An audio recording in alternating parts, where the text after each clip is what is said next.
강림 후 네 번째 주일 예배를 시작하겠습니다.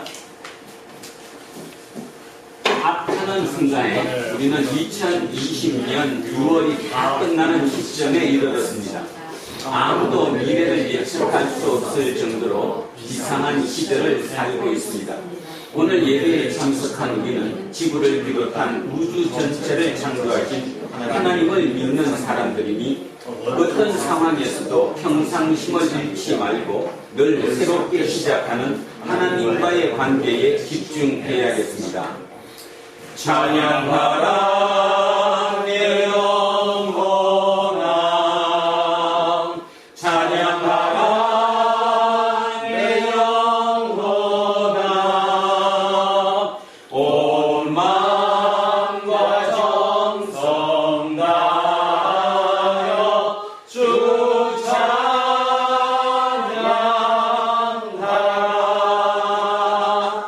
경배하라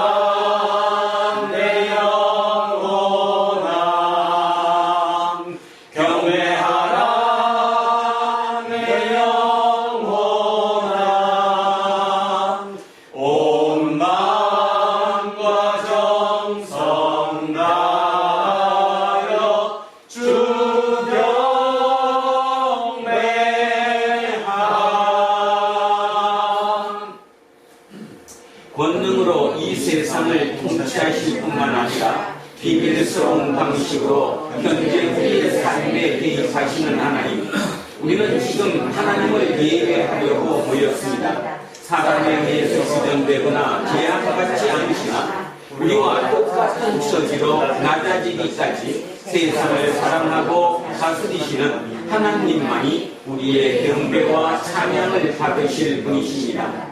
우리가 영적으로 민감하지 못하고 사람이 만들어 놓은 질서에 길든 탓에 하나님 나라와 그의 의를 구하지 못할 뿐만 아니라 오히려 오해할 때가 많았습니다. 그런데도 하나님은 우리의 작은 믿음을 보시고 우리를 거듭해서 붙들어 주셨습니다. 우리가 어찌 하나님을 예배하지 않을 수 있겠습니까? 현재 우리의 마음과 뜻과 의지가 그리고 언젠가 이 세상의 삶이 끝나는 순간과 그 이후에 이르는 우리의 운명 전체가 하나님의 영인 성령에 사로잡히기를 원합니다. 우리를 붙들어 주십시오. 예수 그리스도의 이름으로 기도합니다. 아멘. 자비와 긍휼하심이 끝없으신 하나님, 우리를 불쌍히 여겨 주십시오. 하나님 앞에 설 때마다 부끄러움으로 머리를 들 수가 없습니다. 생각으로는 하나님의 말씀에 순종하는 것 같지만 실제로는 거스를 때가 많았습니다. 주님, 우리를 불쌍히 여겨 주십시오.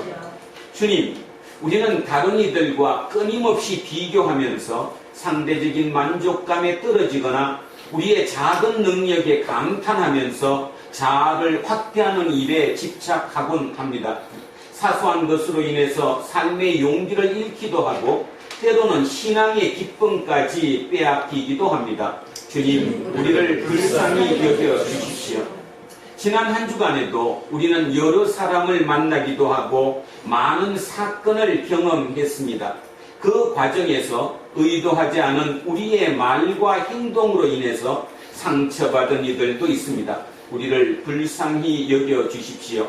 예수 그리스도의 이름으로 기도합니다. 아멘. 기도합니다.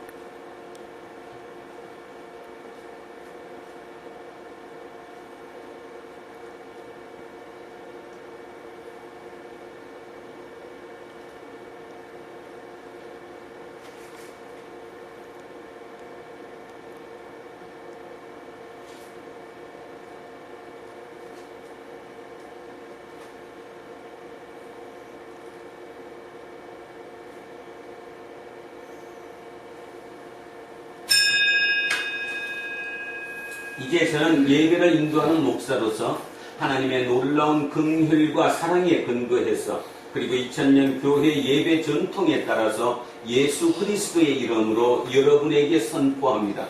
여러분이 지금 아랜 모든 죄는 용서받았습니다. 이제 더 이상 두려워하지 마시고 기뻐하십시오. 그리고 이웃의 잘못도 기쁜 마음으로 용서하십시오. 아멘. 다 자리에 앉아주시고.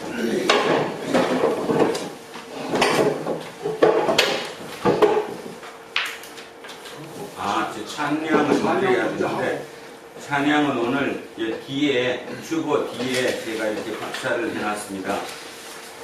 이게 서로 사랑하라라는 제목인데, 이게 희망가라는 노래, 이풍진 세상을 그 노래입니다. 그 노래 가사에 찬양으로 한번 오늘 불러보기 위해서 옛날 거를 복사했습니다. 시작하겠습니다. 이풍진 세상을 만났으니 우리 할 일이 무엇인가. 믿음과 소망과 사랑 중에 제일은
형제여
계명 지켜 힘써서 사랑하자.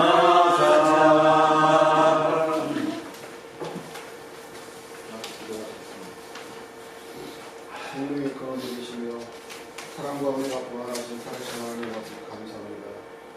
수많은 사람들 중에서 우리를 사랑하여 주셔서 하나님의 말씀을 듣게 하시고 찬양을 드리며 기도하게 하여 주시는 데 무한 감사를 드리옵니다. 아멘. 오늘도 거룩한 주일을 맞이하여 하나님 아버지 앞에 예배 드리러 나왔사오니 저희들의 기도와 찬양을 기쁘게 흥행하여 주시옵시고 오늘 드리는 예배를 하나님 아버지 홀로 영광 받아 주시옵소서. 아멘. 지금도 어리석고 게으르고 나태하여 죄악에 빠져 허물이 많음을 고백합니다. 하나님 아버지여 자비하심과 긍휼하심으로 우리를 불쌍히 여기소서. 우리 육체와 마음은 늘 쇠약하여 큰 풍파와 harem에 심없이 넘어져 심히 다치고 아파하며 병들어 괴로워하나이다. 우리 하나님께 가까이 하니 우리에게 축복이라 여기게 하시옵소서. 주님은 우리의 친구이시오니 동행하는 기쁨 속에 충만한 은혜와 소망을 가지고 살게 하여 주시옵소서. 오늘도 귀한 생명의 말씀을 주님께서 사랑하시는 목사님을 통하여 말씀을 전하실 때 하나님의 말씀으로 인하여 근심과 괴로웠던 마음이 늘 새롭게 솟아나게 하시고 기쁨과 즐거운 마음으로 항상 주님께 감사하며 살게 하시옵소서. 아멘. 오직 주님만이 우리의 반석이시오 우리의 구원자이시오 우리의 요새이시니 우리가 어떤 유혹과 환난에 흔들리지 않게 하시고 주님의 길로 우리를 평안하게 인도하시옵소서.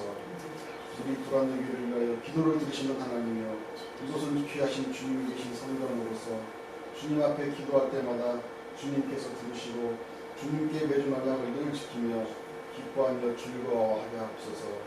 신앙 궁극절에서 영영 잊지 못할 것으로 신앙생활을 하게 하며 하나님의 은혜와 진리의 말씀이 영원히 넘치게 하시옵소서. 아멘. 살아계신 하나님 아버지 주님의 자녀들 또한 올바른 길로 인도하시고 주의 법도를 떠나지 않게 하시고 가르치시고 보호하여 주시옵소서. 오늘도 예배를 위하여 수고하는 손길들이 있습니다.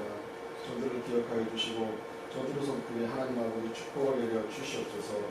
지금은 예배의 처음 시간이니 마치는 시간까지 주님 홀로 영광 받으시옵소서. 모든 말씀을 거룩하신 주 예수님 이름으로 기도하옵나이다. 아멘. 자, 인사하겠습니다. 조금 손해보고 삽시다. 하나님 사랑합니다. 하나님 사랑합니다. 목사님은 제가 하겠습니다. 우리 이문수님을 사랑합니다. 이문수님을 사랑합니다. 우리 이어떤님을 사랑합니다. 이어떤님을 사랑합니다. 우리 이영옥님을 사랑합니다. 이영옥님을 사랑합니다. 우리 최성애님을 사랑합니다. 최성애님을 사랑합니다. 이영미님을 사랑합니다. 이영미님을 사랑합니다. 이양성님을 사랑합니다. 이양수님을 사랑합니다. 우리 최나목님을 사랑합니다. 최나목님을 사랑합니다. 이연성님을 사랑합니다. 이연승님을 사랑합니다. 윤정숙님을 사랑합니다. 윤정수님을 사랑합니다. 김재세님을 사랑합니다. 김재세님을 사랑합니다. 김남현님을 사랑합니다. 김남현님을 사랑합니다. 우리 천요셉님을 사랑합니다. 천요셉님을 사랑합니다. 김종인님을 사랑합니다. 김종인님을 사랑합니다. 우리 천요한님을 사랑합니다. 천요한님을 사랑합니다. 우리 정재필 권사님을 사랑합니다. 정재필 권사님을 사랑합니다. 우리 이정건님을 사랑합니다. 이정건님을 사랑합니다. 우리 안병관님을 사랑합니다. 안병관님을 사랑합니다. 우리 이수훈님을 사랑합니다. 이수훈님을 사랑합니다. 우리 이충나님을 사랑합니다. 이충나님을 사랑합니다. 우리 예희를 사랑합니다. 예희를 사랑합니다. 우리 제희를 사랑합니다. 제희를 사랑합니다. 우리 주한이를 사랑합니다. 주한이를 사랑합니다. 우리 박세민님을 사랑합니다. 박세민님을 사랑합니다. 우리 이수영님을 사랑합니다. 이수영님을 사랑합니다. 우리 정준이를 사랑합니다. 정준이를 사랑합니다. 우리 정연이를 사랑합니다. 정연이를 사랑합니다. 우리 한태원님을 사랑합니다. 한태원님을 사랑합니다. 우리 모두를 사랑합니다. 기도하겠습니다. 말씀으로 세상을 창조하신 하나님, 지금까지의 배움과 경험을 통해서 알게 된 모든 선입견을 배제하고 어린아이와 같은 마음으로 하나님의 말씀에 귀를 기울입니다. 그 말씀은 창조의 능력일 뿐만 아니라 세계의 존재의 근거이면서 우리를 구원하는 진리입니다. 여러 가지 문제로 인해서 산만해진 우리의 마음을 성령으로 붙들어 주십시오. 예수 그리스도의 이름으로 기도합니다. 아멘. 자, 오늘 첫째 말씀 갑니다. 창세기 22장입니다. 맨 앞에 28쪽 창세기 22장 1절에서 14절까지 말씀입니다. 자, 28쪽입니다. 창세기 22장 1절에서 14절입니다. 자, 찾으셨으면 천천히 합독하십니다.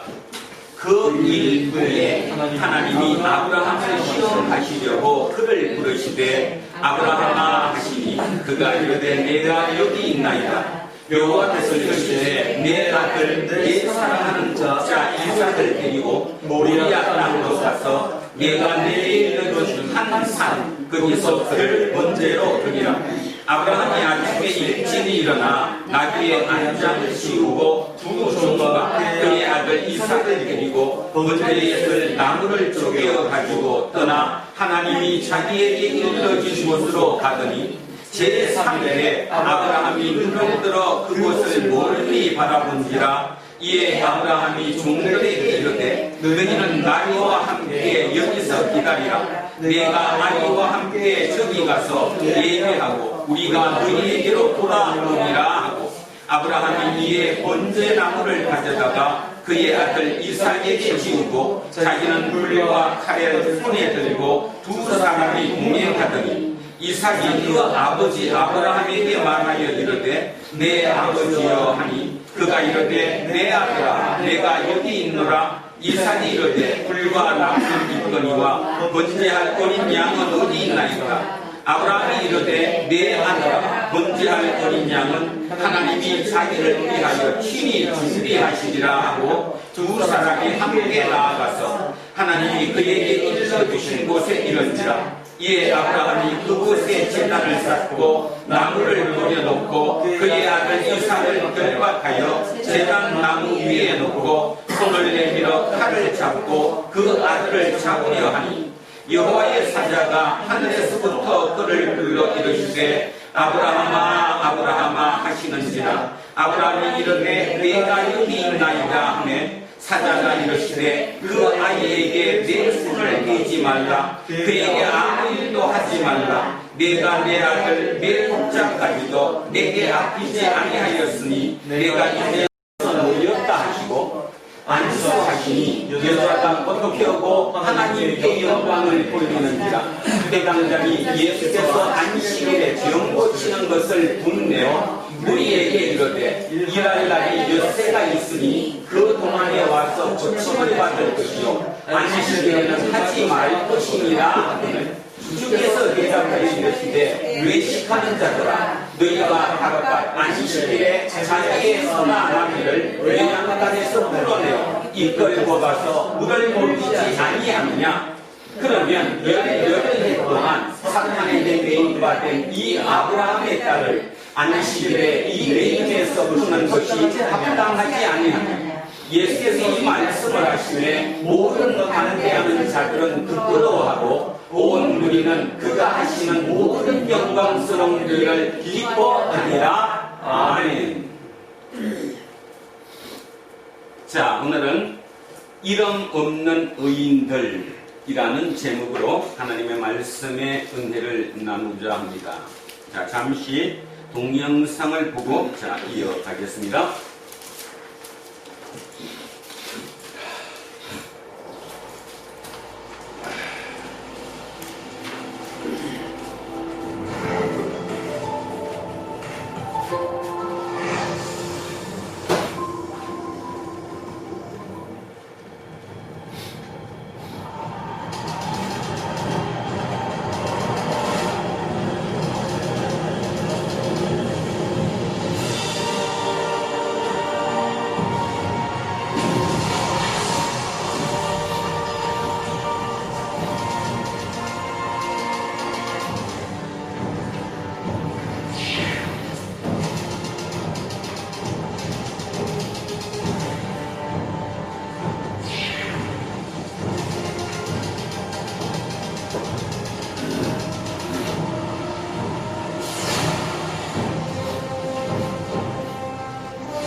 자, 지나간 목요일은 6.25 70주년이었더랬습니다. 우리는 70년 전에 금방 보셨던 그런 이름 없는 의인들, 오늘 성경의 말씀에 빗대어 한다면 의에 순종한 사람을 의인이라고 부른다라고 얘기했던 것처럼 어려운 일에 순종했던 그들, 이름도 근본도 없이 그냥 지게치 하나를 지고 그 일에 봉사를 하고 헌신을 했던 그분들의 덕분에 오늘 우리가 있음을 항상 잊어서는 되지 않는다는 거지요. 특히 우리는 지나간 역사에 또 우리는 그 시대를 살아왔던 그 우리의 선조들의 그 밑바탕 위에 우리가 있다는 사실을 날마다 잊지 않아야 하는데도 불구하고 2020년 들어와서 우리의 젊은 친구들, 아니 우리 어른들부터 보면 사람들이 너무 급해졌어요. 그리고 너무 급해졌다는 말은 뒤를 돌아보지 못한다는 거죠. 뒤를 돌아보지 못하고 오직 앞만 바라보며 오직 자기 욕망의 정치를 위해서 하루하루 24시간을 보내고 있지 않은가 그런 생각을 합니다. 성경은 우리에게 그 얘기를 하는 것이 아니죠. 너를 돌아보라라고 얘기합니다. 너가 어떻게 있는지를 돌아보고 너희의 지금 위치가 어떻게 만들어진 것인가를 끊임없이 보라라고 얘기하죠. 그래서 6.25 70주년을 맞이해서 그래도 70년 전 그분들의 그 헌신을 마음속에 기억하면서 새롭게 나 또한 2020년 이 시대를 살아가면서 저분들처럼 의인으로 살아가기를, 여기서 얘기하는 의인이라는 것은 의로운 일에 내가 순종을 했을 때 그 일이 의인이라고 했어요. 여러분이 하고 있는 일이 의로운 일이기를 바라고 그 의로운 일에 내 모든 것을 바칠 수 있는 의인, 그 의인만이 진정으로 구원받은 자 아닐까 이런 생각을 가지고 오늘 동영상을 짧게 한번 봤습니다. 이스라엘 왕 중에 아합 왕이라는 분이 있었습니다.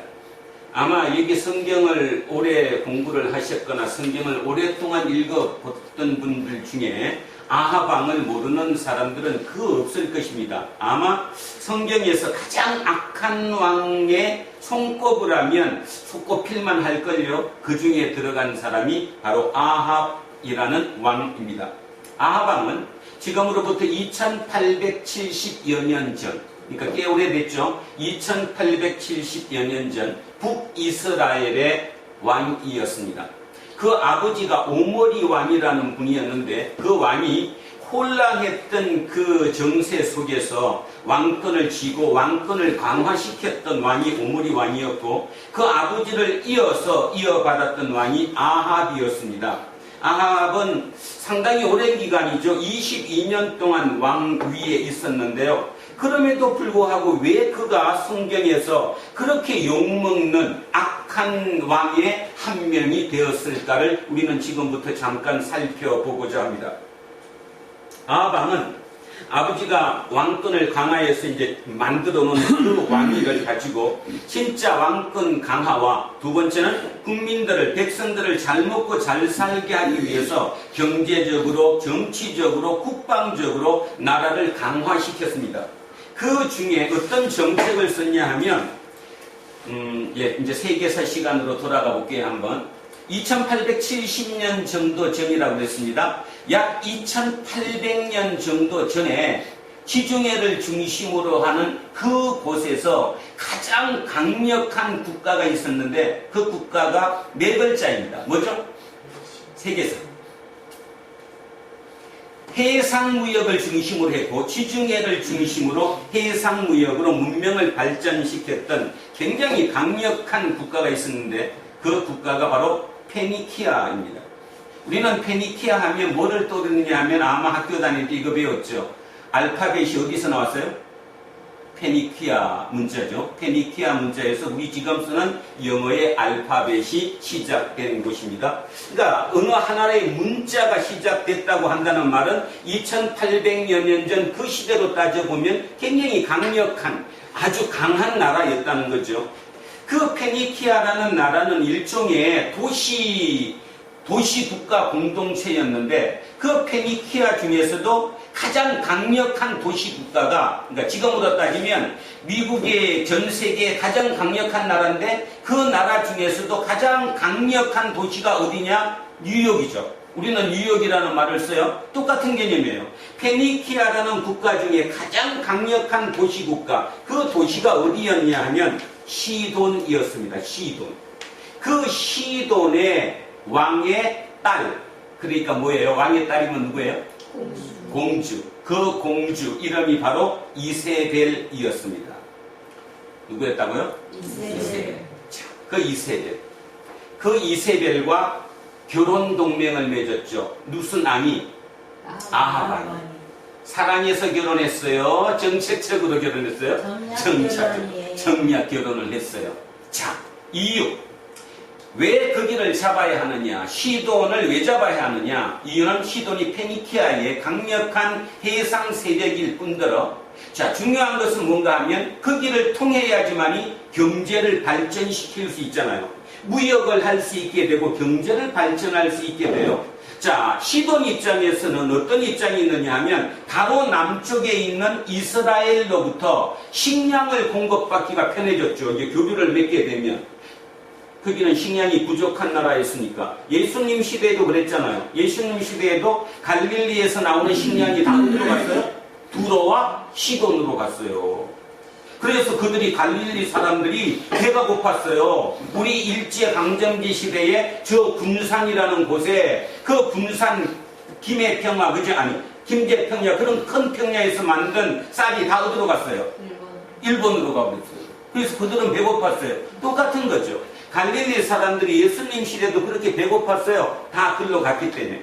자, 그게 시작된 게 어디냐? 바로 아하방이었다는 것입니다. 아하방은 정치를 참 잘했죠. 지금의 우리의 개념으로 따지면 정치를 참 잘한 왕이었습니다. 그래서 자기의 결혼도 이세벨 공주와 결혼을 했고, 그래서 시돈과, 다른 말로 하면 페니키아와 교류가 됐고요. 그러면 어떻게 됩니까? 우리의 수출 품목이 뭐예요, 지금? 우리의 수출 품목 금방 가르쳐줬는데 또 이런 거. 식량. 식량이 곡물이에요, 곡물. 곡물에다가 그 다음에 뭐 올리브, 포도 이런 농산품이라고요. 그러면 왕이 어떻게 해야 돼요? 여러분이 아하방이었다면 어떻게 해야 돼요? 농산물을 많이 생산해야 돼요, 안 해야 돼요? 많이 생산해야 돼요. 그러려면 어떤 농업을 해야 되느냐? 집약 농업을 해야 됩니다. 집약 농업이라는 게 뭐냐 하면, 예를 들어서 포도를 심었다. 대규모로 포도를 심는 거죠. 올리브를 심었다. 대규모로 심는 거. 지금으로 따지면 대량 생산이 되는 거죠. 그게 집약 농업입니다. 2800년 전에 이스라엘이라고 하는 나라에서 집약 농업을 하는데, 집약 농업의 핵심이 뭘까요? 뭐가 있어야 하죠? 뭐가 있어야 그걸 하는데? 땅이 있어야지. 근데 문제는 이스라엘이 땅이 어떻게 돼 있어요? 산지. 아니, 그 뜻이 아니라 땅을 매매할 수 있어요, 없어요? 없어요. 율법에 의해서 하나님이 주신 땅이니까 내가 그냥 계속 손괴하는 거예요. 그죠? 문제가 생겼어요. 왜 문제가 생겼어요? 이 땅에 포도를 심어. 여기 전체를 다 포도를 심고 싶어. 지방농업이니까. 그래서 빨리 대량 생산을 해갖고 수출을 해야 돼. 그래야 나라의 경제가 살아. 아, 근데 저기쯤 가갖고 지금 이영미 집사님 있는 그 땅에 두 사람이 안 판다는 거야, 저 땅을. 나는 포도 한다, 못한다? 못한다. 난 내 하고 싶은 대로 한다. 이건 내 땅이니까 내 맘대로 하겠다는 거야. 난 여기다 올리브 심겠다는 거지. 열받아요, 안 받아요? 지금도 똑같잖아요. 지금 내가 옛날 얘기를 빗대서 하는 거예요. 왜? 성경을 제대로 읽으라고. 성경 읽는 거와 현실은 완전히 별개로 생각을 하니까 이놈의 성경이 성경으로 읽히냐고 지금. 다시 얘기하면, 자, 이영미 집사님 있는 그 땅이 안 판다는 거예요. 나는 뭐 못하겠다는 거예요, 지금. 포도? 못 심겠다는 거예요. 나는 내 마음대로 올리브 심겠다는 거예요. 왜? 내 땅이니까. 아합이 열 받았어요, 안 받았어요? 그럼 어떻게 해야 돼? 뺏어야 돼, 안 뺏어야 돼? 근데 뺏기가 쉽지 않았어요. 근데 누가 뺏었어? 부인이, 이세벨이 뺏었지. 그게 뭐의 포도밭이에요? 나봇의 포도밭. 여러분은 성경을 읽으면서 왕이 포도밭을 뺏었다니까 저 왕이 되게 나쁜 왕이구나. 그지? 저 왕이 도대체 지가 뭐가 부족해갖고 그 땅을 뺏으려 그랬을까? 결국 그 내막 중에는 그런 경제적인 문제가 들어가 있는 겁니다. 그러면 좋아하는 쪽이 많을까요? 나빠하는 쪽이 많을까요? 이제 여러분한테 질문입니다. 여러분이 지금 생각을 생각하면서 경제적으로 지금 부유해지고 있어요? 안 해지고 있어요? 부유해지고 있어요. 집약농업을 통해 갖고. 그러면 국민 전체로 따져서 왕이 잘한다고 우리 왕 진짜 끝내준다고 하는 그 사람이 많을까? 아니면 뒤에서 저기 그냥 누가 많겠어요? 칭찬하는 사람이 많아요. 그렇죠. 칭찬하는 사람이 많죠. 소수가 아하방의 반기를 이끄는 거지 대부분의 사람들은 우리 왕 진짜 잘하고 있는 거예요. 이 왕 때문에 지금 우리의 경제 사정이 얼마나 좋아졌는지 몰라요. 살만해졌어요. 국방력도 더 강해졌어요. 나라의 땅덩어리도 더 넓어졌어요. 얼마나 좋아요. 그죠? 네. 자, 근데 문제가 생겼습니다. 바로 그 점에서 어떤 문제가 생겼냐 하면 돈만 벌면 된다. 경제적으로 부유하면 된다. 그죠? 경제적으로 부유만 하면 되는 거예요. 돈만 많이 벌면 되는 거예요. 신은 필요가 없는 거죠. 그런데 그 부유를 주는 신, 풍요를 주는 신, 다산을 주는 신, 그 신이 누구예요? 바알이에요. 그 신 이름이 바알이에요. 바알. 그 다음에 다산. 다산이 뭔지 알죠? 애기를 많이, 그때는 친구가 경쟁력이니까 애기를 많이 놓을 수 있는 풍요와 다산을 주는 그 여신이 이름이 뭐예요? 아세라. 자, 우리 신은 누군데? 야훼인데 우리 야훼 신이 세상에서 싹 사라져 버렸어요. 대부분은 누구와 누구를 믿어요? 바알과 아세라를 믿는 거예요. 그러면 국민이 나쁜 놈이에요? 아니요. 여러분도 지금 똑같잖아요. 이거 들으면서 반성하라고 내가 지금 이렇게 설명하듯이 그때 상황을 지금으로 빗대서 얘기해 드리는 거예요. 성경을 성경대로 제대로 읽으라는 거예요. 지금 머릿속에 그림을 그리라고. 지금 우리는 어떻습니까? 우리는 대통령이 앞에 나서서 우리 경제를 잘 살게 해주고 우리를 더 잘 살게 해주면 그 대통령 최고 아니에요. 이유 불문. 뭐 다른 거 따질 필요가 없잖아요. 결국 다시 얘기하면 그 풍요와 다산, 그 다음에 경제적으로 번성하는 그를 이끄는 신, 그 가치관을 우리에게 주입하는 신, 그 신이 바알과 아세라인 거예요. 바알과 아세라. 문제는 그러면 그전까지 이스라엘 백성들의 신은 진짜 누구였어요? 야훼였어요. 야훼였단 말이에요. 그런데 갑자기 나라가 잘 살게 되고 옆집이 부자가 되고 우리 땅도 막 나라에서 막 그지 포도를 다 심었더니 갑자기 수입이 2배나 늘어나고 막 잘 살게 되니까 이 신 끝내준다 이 신 그지? 그렇다고 야훼를 버린 건 아니죠. 야훼를 버린 건 아니에요. 오해하지만 야훼가 필요 없다는 소리라는 게 아니에요. 야훼는 분명히 우리 신이 맞지만 지금 그쪽 신을 쫓아가는 거지. 지금 얼마나 좋아. 지금 대한민국 교인들이 그런 것처럼 돈 버는데. 자, 이때 누가 짜자잔 하고 나타났죠? 엘리야가 나타났습니다. 왜? 이렇게 가다가는 망한다 안 망한다? 망한다. 지금도 그런 얘기하는 사람 있죠. 지금 이 자본주의가 이런 식으로 가다가는 우리 망한다 안 망한다? 인류 다 망한다라고 얘기하는 철학자, 학자들 누구든지 그 사람 얘기를 듣지를 않으니까. 여러분도 제 설교 듣기 싫잖아요. 설교들은 좋은 얘기로 왔는데 맨날 와서 요거 얻어먹는 것 같고 그지? 괜히 가슴이 찝찝하고 듣기 싫잖아요.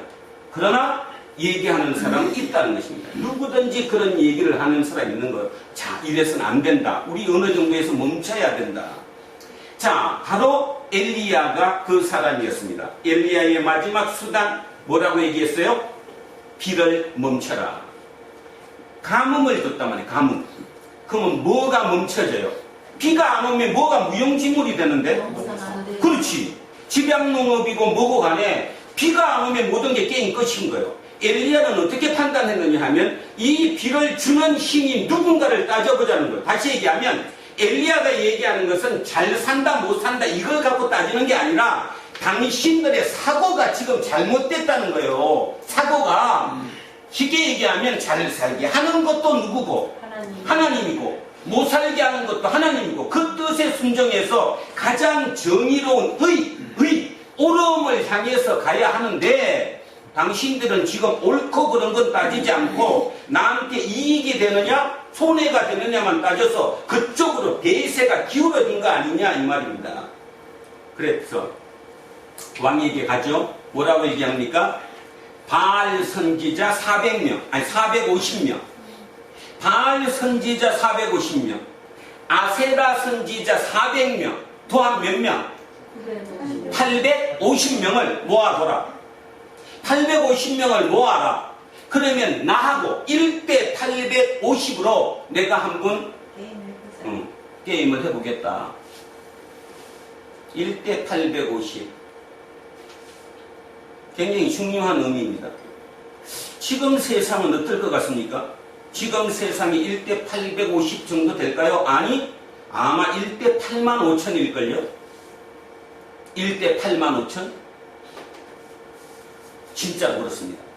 그런데 이제 우리에게 기회가 온 거예요. 어떤 기회가 왔느냐?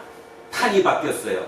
지난주 말씀드렸던 것처럼 땅의 세계에서 뭘로? 물의 세계로.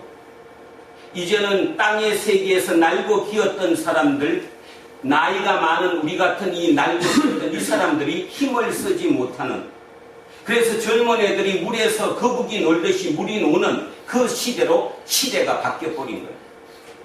이게 하나님의 뜻이라는 거예요. 하나님의 뜻. 자, 다시 이제 이스라엘로 돌아가면, 자, 1대 850을 한번 싸워보자. 그래서 갈멜산이라고 하는 산에 가서 이제 하자는 거예요. 자, 각자 신에게 빌어가지고 비를 내리게 하는 신이 진짜 신이다.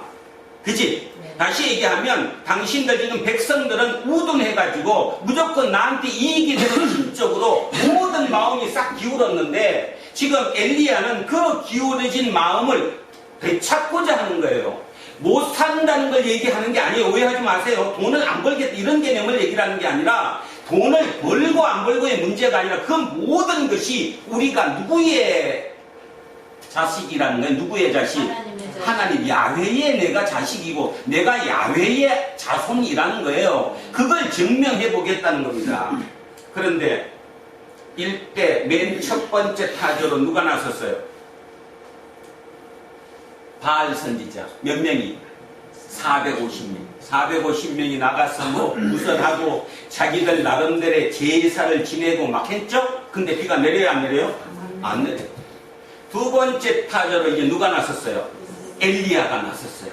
엘리야가 탁 나섰어요. 근데 엘리야는 혼자가 딱 나섰는데 성공했어요, 안 했어요?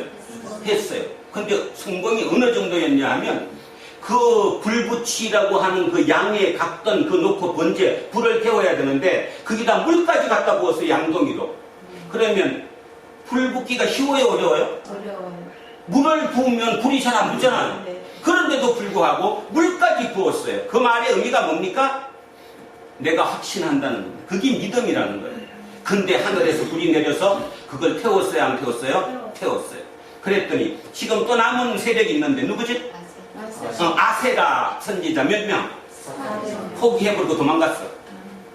그래서 성경에 읽어보면 누구 얘기까지 나오는데 바알 선지자 450명은 나오는데 아세라 선지자 400명 얘기가 안 나와요. 성경에는. 추측하건대 도망가버린 거죠. 이길 방법이 없으니까. 자, 이게 의미하는 바가 뭐냐는 겁니다. 뭐냐는 거죠. 지금 우리 예수쟁이가 실제로 지금 이 세상에 2020년 이 대한민국이라는 세상에 우리가 지금 뭘 해야 되는지 알아야 된다는 거예요. 대한민국을 살릴 수도 있고 줄일 수도 있고 우리 모두를 공동체로 모두 잘 살게 할 수 있는 그 신은 당신들이 믿는 바알이 아니고 당신들이 믿는 아세라가 아니고 오직 누구다? 예수 그리스도다 라고 할 수 있어야 된다는 얘기죠. 그걸로 우리를 증명을 해내야 된다는 얘기를 제가 여러분에게 말씀드리는 겁니다. 그 예수, 정의를 일으키는 예수, 정의, 의로움으로 이끌어가는 그 공동체, 그걸 우리가 만들어내야 된다는 거죠. 자, 그런데 그 일이 참으로 어렵습니다. 왜 어렵냐 하면 바알 선지자 450명과 해서 이긴 누구가? 엘리야가 이세벨이, 그 상대되는 그 이세벨 그 왕비가 이 엘리야를 죽이고자 막 추적해 오니까 겁먹었어요, 안 먹었어요? 겁먹었어요. 그래서 성경 찾아보겠습니다. 뭐라고 얘기했냐면, 주님 저를 데려가 주십시오. 얼마나 고통스러웠으면, 이겼음에도 불구하고 그 마지막 그쪽의 공격이 얼마나 혹독했으면 주님 저 데려가 달라고. 자, 그래서 이제 성경을 한 분만 꼭 단락만 찾아보겠습니다. 자, 열왕기상입니다.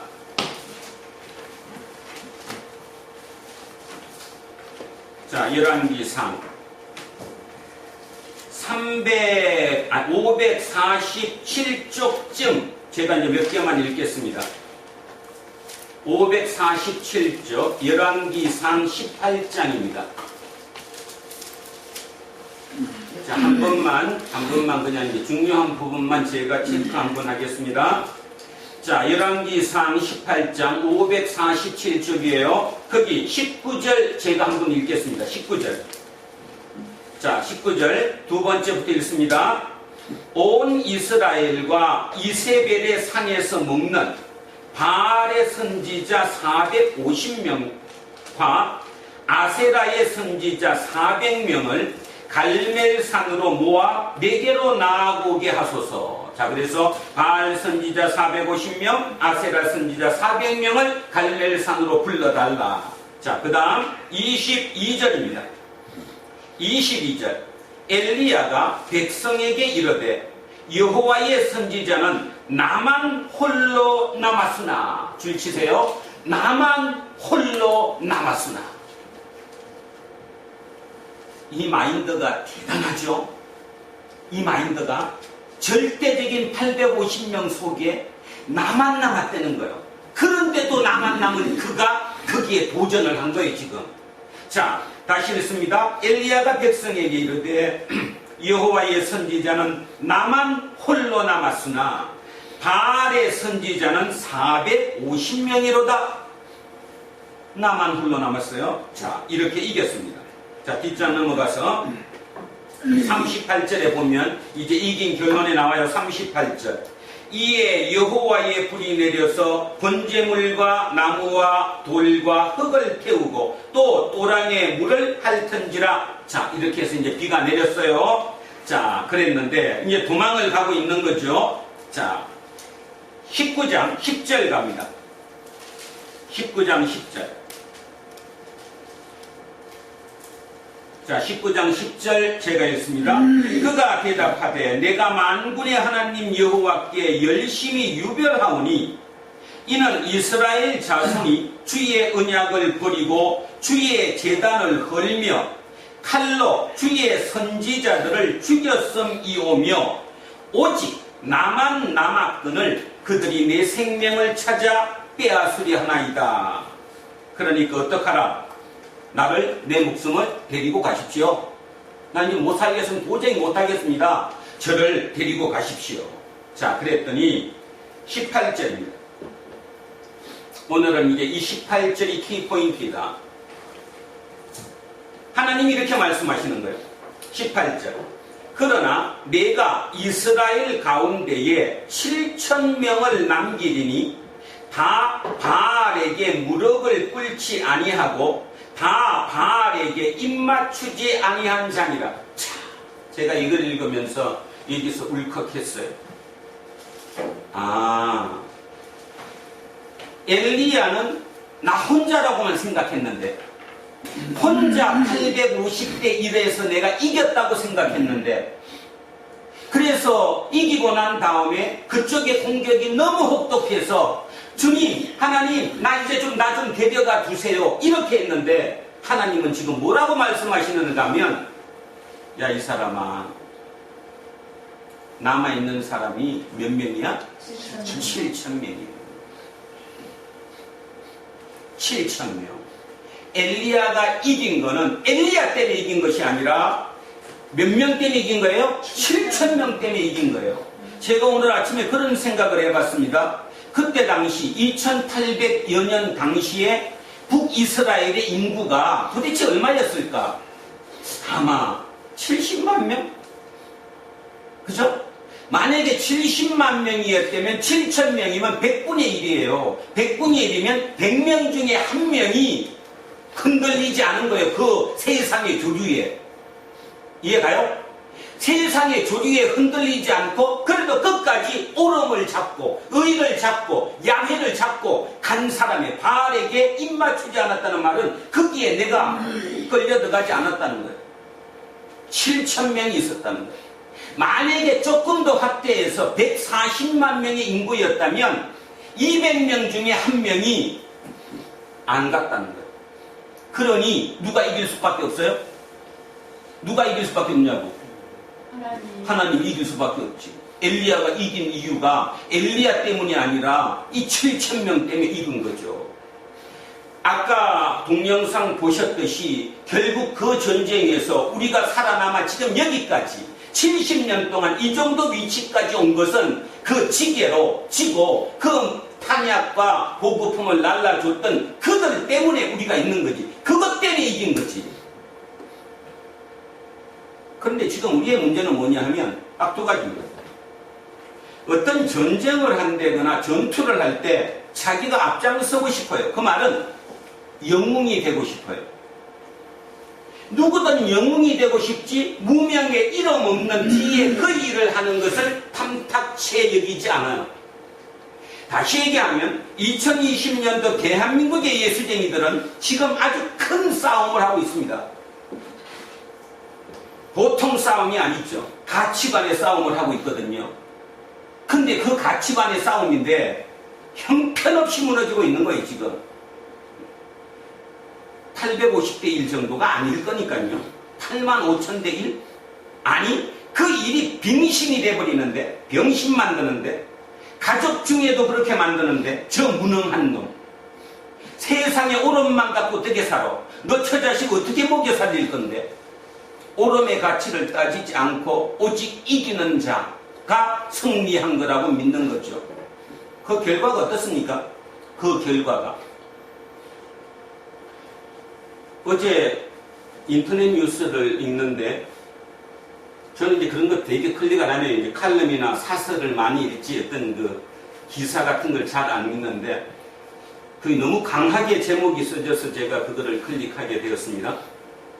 대학생 친구가 뭐 람보르기니라를 차를 타고 다니고 강남에 있는 80억짜리 아파트에서 살고 돈을 물쓰듯이 서고 댕긴다. 이제 그게 제목이었어요. 그래서 도대체 야 대학생이면 나이 많아봐야 어쨌든 20대일 건데 걔가 뭘로 람보르기니를 타고 다니고 뭘로 80억짜리 아파트에 살까? 그래서 해봤더니 그게 다 법인카드를 썼대요. 그 람보르기니의 소유주가 법인, 주식회사 법인으로 돼 있고요. 그 아파트의 명의도 법인으로 돼 있다는 겁니다. 뭔 뜻일까요 지금? 그 아버지가 누군지는 몰라도 갑자기 졸부가 된 거죠. 졸부가 되니까 지돈, 회사 돈에 구별이 없는 거죠. 공과 사의 구별이 없는 거예요. 회사에서 차를 사갖고 자식한테 주고 회사에서 아파트 80억짜리를 사서 너 여기 살으라고 주고 법인 카드를 줘갖고 네 쓰고 싶은 대로 쓰고 댕기라고 주고 이게 대한민국. 예? 옆에 못 주는 부모는 열받죠 이제. 미안하다 아들아. 내가 도저히 법인 차릴 돈도 없고 돈이 없어서 내가 너한테 그런 거는 주지 못한다. 결과가 뭐냐는 얘기를 하는 겁니다. 지금 아하방의 결과가 뭐였을까요? 아하방이 나라를 잘 살리기 위해서 페니키아의 공주와 정략 결혼을 했고 심지어는 나중에 자기 딸 아달랴를 남유다, 박유다, 예루살렘이죠. 유다의 왕비로 결혼을 해서 평화를 찾았거든요. 그러니까 쉽게 얘기하면 그 당시 아방 당시로 따지면 그 주변국들 중에 가장 핵심 나라가 바로 이스라엘이었어요. 남유다도 정략 결혼해갖고 자기 사위가 왕이 된 거고, 그 다음에 북쪽에 있는 어디는 페니키아는 그치 자기 처남이 왕이 돼 있는 거고, 뭐 모든 게 좋지 않아요? 심지어는 우리가 역사 시간에 배웠던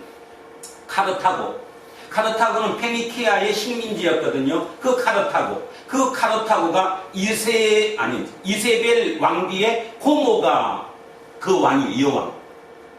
쉽게 얘기하면 그 시대로 돌아가면 2800여 년 시대로 돌아가면 그 지중해를 중심으로 했던 그 나라들 중에 가장 핵심적인 나라에 주목받는 나라, 경제적으로 부강한 나라, 정치 잘하는 나라, 그 나라를 만든 왕이 아합 왕이었다. 이 얘기를 제가 여러분에게 말씀드리는 거예요.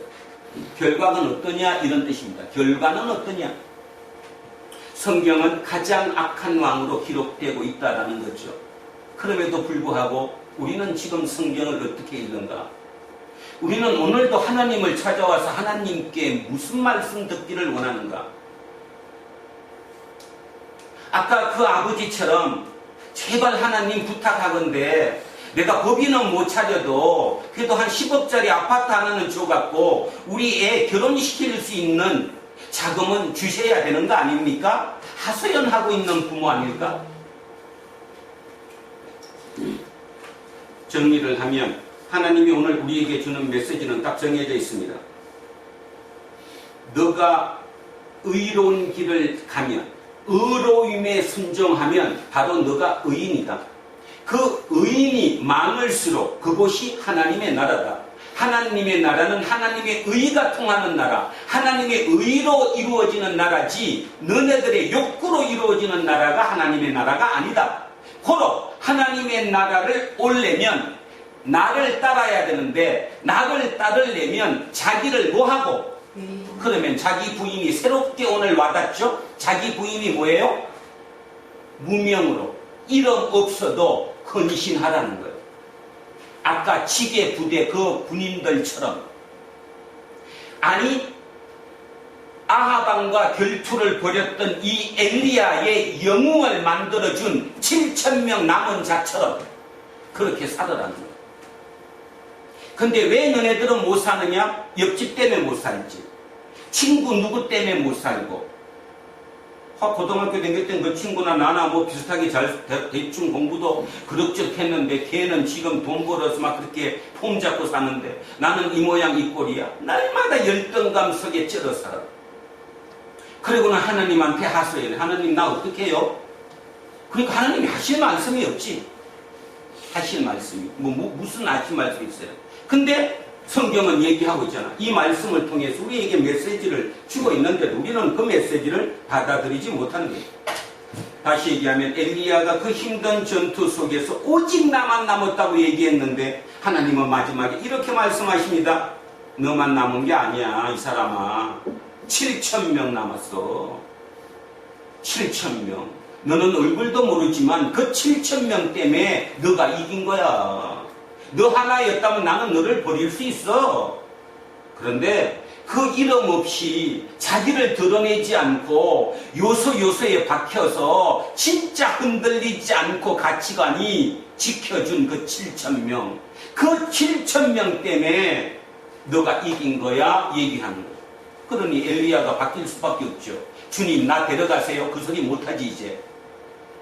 그래서 성경상의 가장 위대한 영웅 중에 하나 누가 탄생했어요? 엘리야가. 그 많은 선지자 중에 선지자의 대표가 누구예요? 성경에서 선지자의 대표가 누구냐고? 엘리야잖아요. 그 엘리야가 거기서 나온 거예요. 오늘 똑같습니다. 오늘의 본문을 한번 보시기 바랍니다. 예수께서 안식일에 한 회당에서 가르치실 때 18해 동안이나 귀신이 들려 앓으며 꼬부라져 조금도 펴지 못하는 한 여자가 있더라. 자, 요거를 이제 우리 젊은 친구들이 이걸 읽어도 못 알아들을 거니까 요즘은 이런 분들이 참 많이 없는데 정상적인 별명은 척추증이죠. 척추증. 우리 어릴 때에 그냥 좀 이런 표현 써도 양해하시기 바랍니다. 꼽추입니다. 꼽추. 지금 이 내용이 꼽추예요. 이렇게 허리가 굽어서 목표는 꼽추를 얘기하는 거예요. 자, 18해 동안이나 귀신이 들려갖고도 아르며 거기다가 꼽추예요.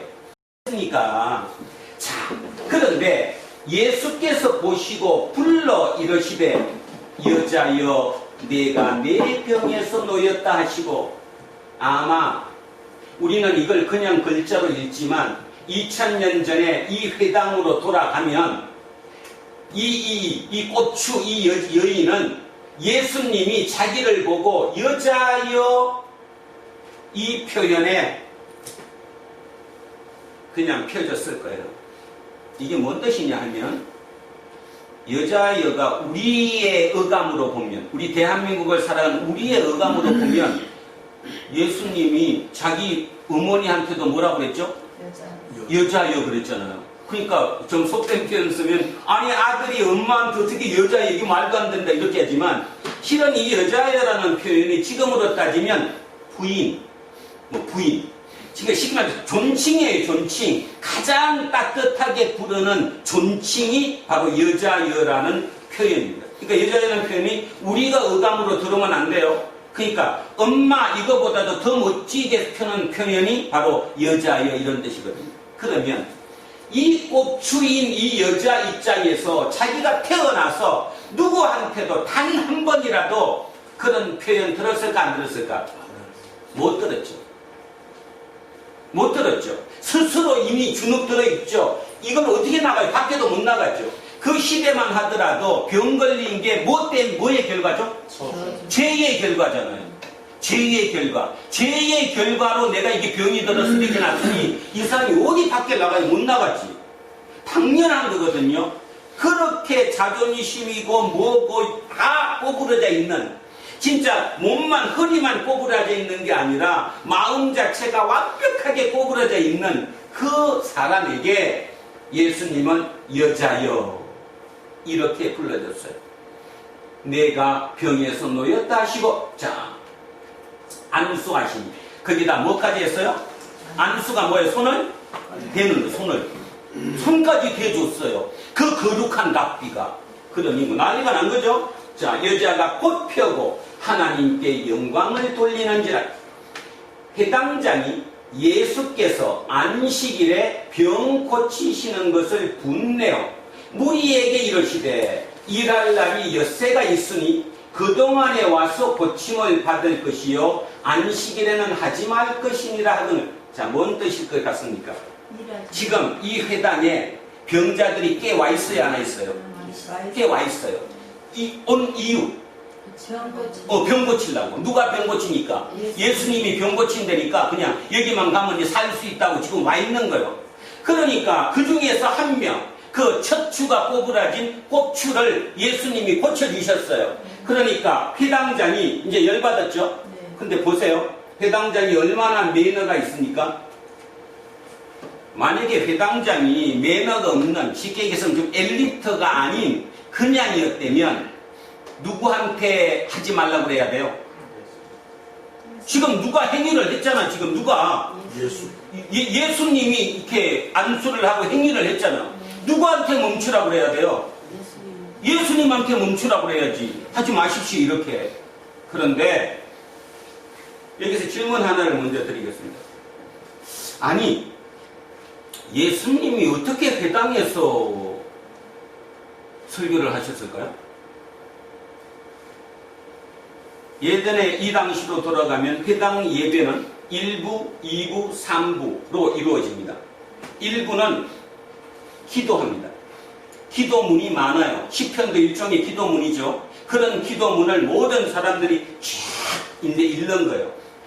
우리는 기도문을 읽는 게 아니라 우리는 이제 입으로 그냥 이렇게 눈 감고 기도를 하니까 이제 기도문에 익숙하지 못하지만, 요 앞에 천주교는 여러분 기억하시죠? 가톨릭은 그 기도문이 책자로 돼 있잖아요. 계속 보면서 읽잖아요. 그죠? 그런 식으로 모든 사람이 1부 예배는 기도문을 읽는 거예요. 2부 예배는 뭐냐? 성경을 읽는 거예요. 그런데 생각해 보세요. 이 성경이 뭐로 기록돼 있어요? 히브리어로 이게 기록되어 있잖아요. 그러면 히브리어를 읽을 수 있는 사람이 별로 있을까요? 없을까요? 없어요. 그러니까 두 사람이 앞에 서는 거예요. 한 사람은 히브리로 이거를 읽고 그 다음에 옆에 있는 한 사람은 그걸 통역해 주는 거예요. 두 가지로. 하나는 헬라어로, 하나는 아람어로 통역을 해줘야 그게 무슨 말인지 아는 거죠. 그게 2부 예배예요. 3부는 뭐냐? 3부 예배는 2부가 끝나고 나면 3부 예배는 회당의 그 최고 지리를 하고 있는 회당장이 자기가 선택해서 어떤 사람에게 부탁을 하는 거예요. 설교 좀 해주십시오. 아니면 토론을 좀 해주십시오. 아니면 말씀 좀 해주십시오. 그러니까 절대적으로 지금 누구는 예수님이 회당에서 설교를 했거나 성경을 읽었다는 의미는 누구가 해준 거예요 지금? 회당장. 회당장이 부탁을 해서 해준 거예요. 그러면 오늘도 회당을 가서 이걸 하게 된 게 지금 누구 때문이에요? 회당장. 그러니 그 회당장이 자기가 불러놓고 한 그분한테 대놓고 공격은 못하는 거죠. 그러니까 이분 어떻게 했어요 지금? 이분 누구에게 얘기했어요? 무리에게. 이 남아있는 이 사람들에게 무리에게 얘기한 거예요. 일할 날이 엿새가 있다. 총 이 7일 중에 오늘은 안식일이고 나머지 6일이 있지 않느냐. 그때 와서 고침을 받아라. 안식일에는 하지 마라. 당연한 말입니까? 틀린 말입니까? 아주 합리적이고 당연한 말이죠. 그죠? 원칙이에요. 그런데 누가 지금 잘못하는 거예요? 우리 기준으로 따지면 거기에 대놓고 누가 지금 개기는 거예요? 예수. 전쟁을 선포하는 거잖아요. 예수를 믿는 것은 전쟁을 하는 거예요. 아십니까? 이어떤 아시겠어요? 예수를 믿는다는 것은 전쟁을 하는 겁니다. 예수 믿는 게 그냥 좋은 일이 아니에요. 좋은 게 아니다 그런 뜻입니다. 예수님은 정확하게 그런 위치에서 만약에 나 같았으면 있잖아요. 만약에 나였다면 절대로 저렇게 못해요. 왜냐하면 회당장이 그래도 특별히 부탁해갖고 내가 오늘 이 예배에 참석하고 3부에 설교를 하는데 거기다 대놓고 다음에 이렇게 해야 되지. 어디 대놓고 뭐라고 얘기해요? 자, 합시다. 주께서 대답하여 이르시되 뭐하는 자들아? 외식하는 자들아. 이 겉과 속이 틀린 놈들아. 누구 보고 공격하는 거예요 지금? 그렇지. 말이 안 되잖아요. 전쟁하는 거라는 게 지금 전쟁을 하는 거예요. 자, 외식하는 자들아. 너희가 각각 안식일에 자기의 소나 나귀를 외양간에서 풀어내어 이끌고 가서 물을 먹이지 않느냐? 그렇지. 그날 하루 종일 말이나 소가 물을 안 먹으면 안 되니까 안식일일지라도 딴 건 안 해도 말 그거를 풀고 와서 물은 먹이고 온다는 거지. 자, 16절 갑니다.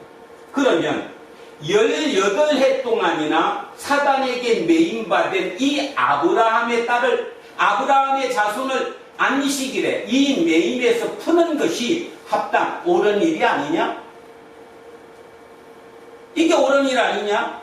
근데 너네들은 뭐만 지금 따진다는 거예요? 격식만, 조문만 따진다는 거죠. 예수님은 지금 아마 이 얘기가 오늘 우리 얘기일 수도 있어요.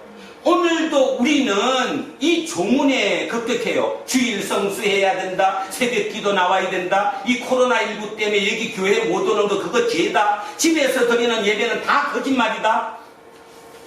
어쩌면 거기 싸움에 우리는 지고 있는지도 모르죠. 중요한 것은 안식일이 언제 생겼죠? 안식일이 10계명의 4계명이에요. 예수님께서 모세에게 주신 그 10계명 돌판의 몇 번째가? 4번째 조문이 안식일을 지키라는 거거든요. 그러면 이 안식일이 굉장히 중요한 거예요. 그러면 하나님이 모세에게 줄 때 안식일 그 개념은 거기에 내용이 그 껍질이 아니라 안에 알맹이가 뭐였을까요? 2개입니다. 하나는 6일을 만드신 일을 하고 창조를 하신 다음에 마지막 날 쉬셨어요? 안 쉬셨어요? 그게 안식이래요. 6일을 일하시고 하나님이 창조하시고 마지막 날 쉬셨어요. 뭡니까? 창조예요. 창조이며 쉼이에요.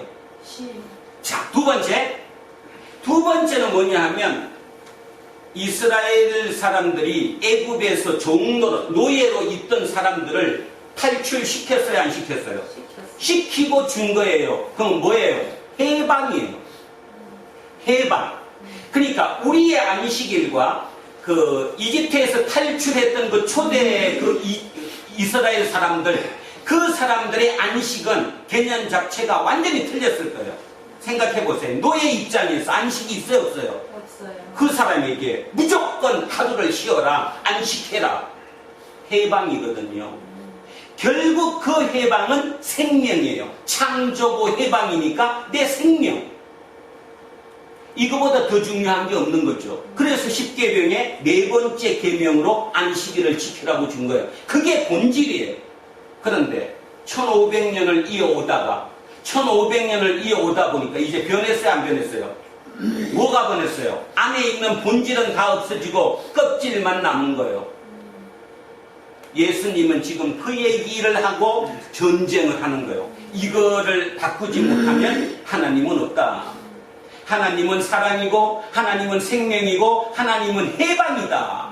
지금 일요일이 안식일이 중요한 게 아니라 사람을 해방시키느냐 안 시키느냐, 생명을 살리느냐 안 살리느냐가 중요한 거지. 내일 하루 있다가 내일 안식일 다음에 한다? 이 참 웃기는 얘기다. 이거 준비를 하면서 저는 그 생각했습니다. 코로나19를 좀 극단적인 표현이지만 하나님이 우리에게 주는 메시지는 빨리 조문에서 벗어나라.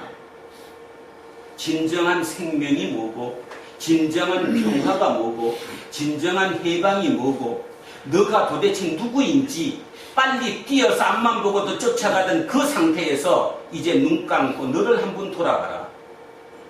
너를 돌아봐라. 그 얘기를 하신다고 믿고요. 제가 오늘 설교 제목을 이름 없는 의인이라고 잡은 이유는 바로 전쟁을 선포한 이 예수님이 무조건 이기는 거예요. 누구 때문에 이겨요? 나 때문에. 내가 안 넘어가고 의인으로 남아있으면 예수님은 이긴 거고, 내가 이름은 예수쟁이고 이름은 목사고 이름은 집사고 이름은 장로이지만 내가 세상의 트렌드에 넘어가면 하나님은 진 거고, 뭐 다른 거 아무것도 없어요. 그죠? 자, 2020년 대한민국에서 예수님이 이겼을까 졌을까? 저는 정확하게 모르겠습니다. 자신 있는 분들은 대한민국에서 기독교가 1000만이 가까이 되니까 이겼을 거라고 말씀하실지 모르겠지만 글쎄요, 저는 그렇게 답하지는 못할 것 같습니다.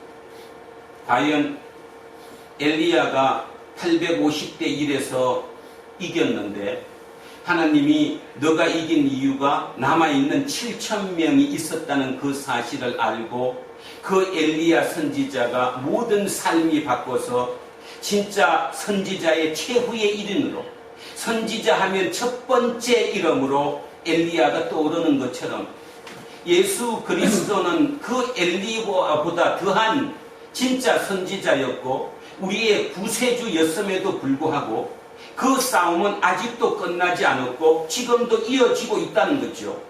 그런데 과연 엘리야가 이겼던 것처럼 예수가 대한민국 사회에서 이겼을까? 여러분 답을 찾아보십시오. 다음 한 주간 내내 삶을 살아가면서 과연 이겼을까? 아니면 졌을까? 그 답은 여러분의 몫이고 나의 몫이기도 합니다.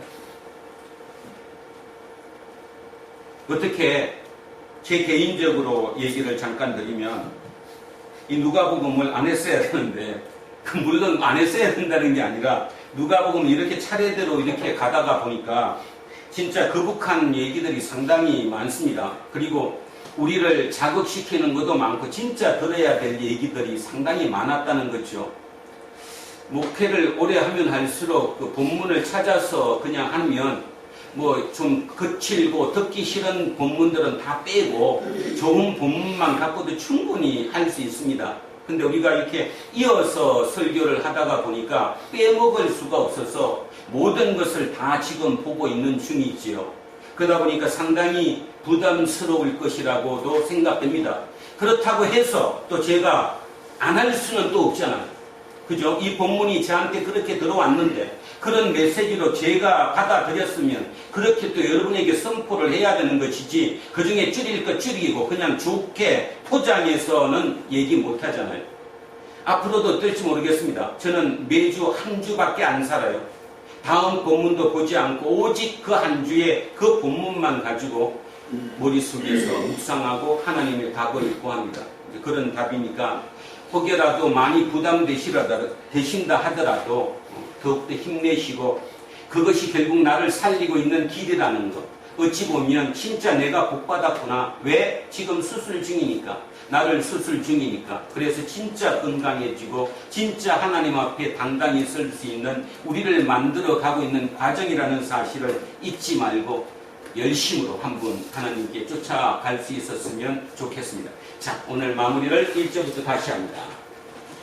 자, 생각하시면서 예수님의 전쟁 선포를 내가 같이 따라하는 거예요. 자, 시작하겠습니다. 예수께서 안식일에 한 회당에서 가르치실 때에 18해 동안이나 귀신 들려 앓으며 꼬부라져 조금도 펴지 못하는 한 여자가 있더라. 예수께서 보시고 불러 이르시되 여자여 내가 내 병에서 놓였다 하시고 안수하시니 여자가 고쳐고 하나님께 영광을 돌리는지라. 회당장이 예수께서 안식일에 병 고치시는 것을 문내어 무리에게 이르되 일할 날이 엿새가 있으니 그 동안에 와서 고침을 받을 것이요 안식일에는 하지 말 것이니라 하거늘. 주께서 대답하여 이르시되 외식하는 자들아 너희가 각각 안식일에 자기의 소나 나귀를 외양간에서 풀어내어 이끌고 가서 물을 먹지 아니하느냐. 그러면 18해 동안 사단에게 매임받은 이 아브라함의 딸을 안식일에 이 매임에서 푸는 것이 합당하지 아니하냐. 예수께서 이 말씀을 하시매 모든 반대하는 자들은 부끄러워하고 온 무리는 그가 하시는 모든 영광스러운 일을 기뻐하니라. 아멘. 자, 결론을 짓습니다. 예수님은 이렇게 회당에 들어가서 이렇게 하심으로 말미암아 머지않아 회당에서 쫓겨나십니다. 회당에서 쫓겨나신 이후에 그분은 광야로 나가셨습니다. 길거리로. 그래서 길거리로 나가신 게 어찌 보면 탁월한 선택이 된 거지요. 길거리에 그 많은 사람들에게 5,000명에게 그저 이런 일을 벌릴 수 있었던 것입니다. 그러니까 예수님이 처음부터 길거리에서 하신 게 아니고 회당에서 이렇게 하시다가 여기에서 쫓겨나시는 바람에 길거리로 나게 됐고 길거리로 나앉게 되면서 외래 더 많은 사람들에게 진정으로 복음이 전거됐다는 이 과정을 거쳐서 오늘 여기까지 온 그 예수님을 우리는 다시 따라가야 된다는 사실이죠. 그 전쟁에 우리가 이름 없는 의인으로 참전해야 된다. 이 소리입니다. 기도하겠습니다. 하나님, 오늘 하나님의 메시지를 들었습니다. 2020년 우리는 아하방 시해부 시대보다 더한 시대를 살아가고 있습니다. 무조건 돈이 많으면 좋은 거고 많이 벌 수 있으면 하나님의 축복이고 오직 그렇게 바알과 아세라를 숭배하고 있는 그 시점에 와 있습니다. 그런데 정작 본인들은 바알을 숭배하는가 하지 않고 아세라를 숭배하지 않고 오직 예수 그리스도를 숭배한다고 말은 합니다. 그러나 잘못 알고 있는 것이지요. 우리에게 깨우쳐 주셔서 참으로 감사합니다. 코로나19를 통해 전 세계의 많은 사람들이 새로운 시각을 가지게 되었습니다. 이미 이제 다음 주면 전 세계적으로 확진자가 1,000만 명이 넘어나고 있습니다. 1,000만 명. 엄청난 숫자이지요. 지난 6개월 동안 온 세상이 풍비박산이 되고 있습니다. 그러나 우리는 이 과정을 통과해야 합니다. 언제 끝날지 모르는 이 과정을 통해서 이 과정을 우리에게 주신 이유가 무엇인지를 날마다 묵상해야 되리라고 생각합니다. 오늘 그 와중에 하나님께서 우리에게 주신 메시지처럼 전사로 참여해라. 그러나 무명의 용사다. 이름을 드러내는 영웅이 아니라 이름 없이 헌신하는 이름 없는 의인들로 살아라. 바로 너의 그 삶을 나는 똑똑히 쳐다보고 있노라. 주님은 우리에게 그렇게 말씀하시는 것 같습니다.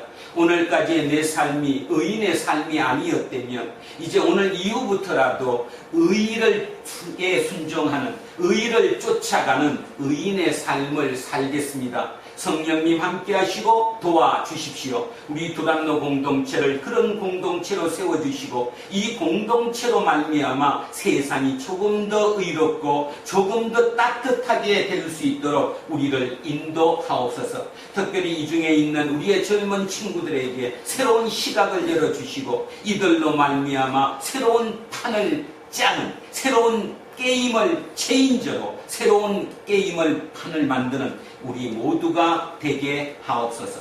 감사드리며 거룩하신 예수 그리스도 이름으로 기도합니다. 아멘. 자, 찬송가 302.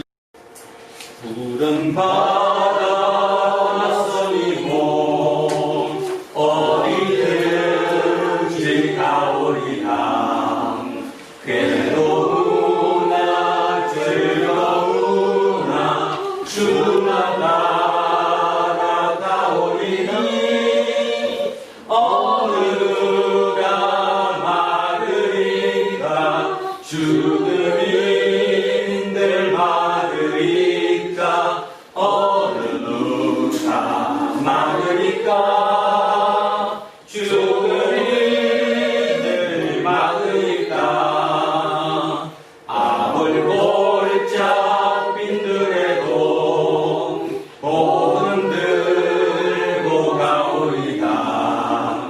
소금 같은 거리에도 사랑한 곳 찾아와서 종의 몸에 지닌 것도 아낌없이 드리리다. 종의 몸에 지닌 것도 아낌없이 드리리다. 종기 영광 모든 권세 주님 홀로 받으소서. 멸시천대 십자가는 제하시고 가오리가 이름 없이 빛도 없이 감사하며 섬기리라. 이름 없이 빛도 없이 감사하며 섬기리라. 아멘. 자, 다 자리에서 일어서십시오. 사도신경으로 신앙 고백 드리겠습니다. 나는 공평하신 아버지 하나님 천지의 창조주를 믿습니다.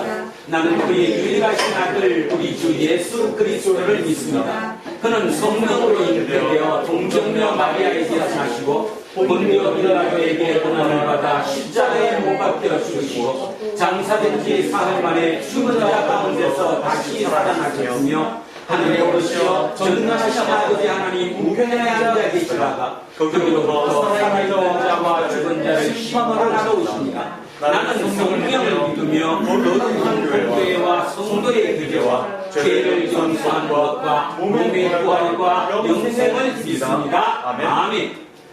내게 있는 모든 것을 아낌없이 드리네. 사랑하고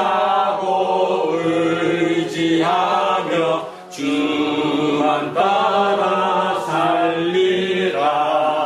주께 드리네. 주께 드리네.